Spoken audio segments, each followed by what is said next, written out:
Hey y'all, so yesterday was the 7th anniversary of my top surgery. This is what it looks like right now, 7 years later.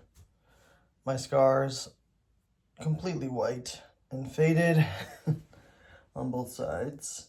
And I got this tattoo 4 years ago to cover up some of the more raised and red areas, which I'm sure at this point they probably would have faded as well, but I want to be covered in tattoos anyway, so it's just part of the process. But for me, it was important to cover. I felt like people were looking at my scars a lot when I was in like a public setting, like a gym or the beach or something, so it's just a security thing for me to cover them up and not feel like people were looking at them.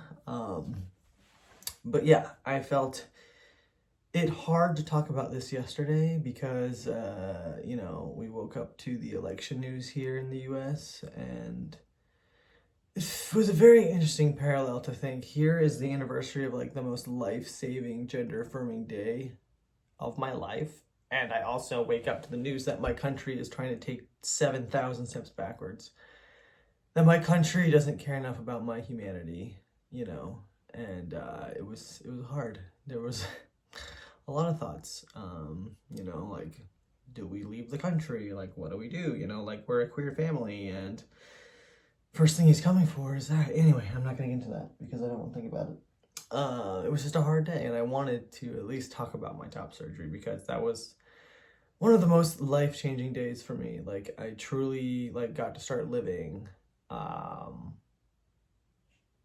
that day. Like, that was the first day of my life, where I could just truly feel good in my skin. And I'll never take that for granted. I mean, it was hard. I had to pay the whole fee myself. I worked 3 jobs for months to pay for it. Took credit card debt to pay for it, but it was worth it. I could be a lot farther ahead in life if I could have saved that $10,000 for something else, but I needed to take care of myself.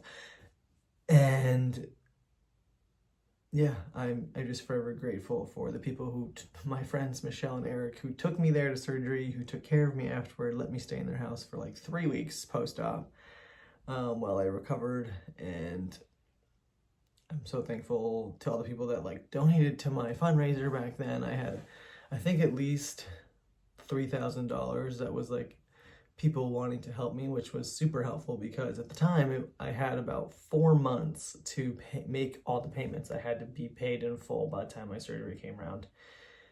And so I was paying $3,000 every month just towards surgery, let alone rent and all my other stuff, and I was not making that much money back then. But I made it, and I'm grateful to everyone who helps me get there. And, I am afraid for the direction that our country is going, that other people won't be able to access this critical thing that was so important to me.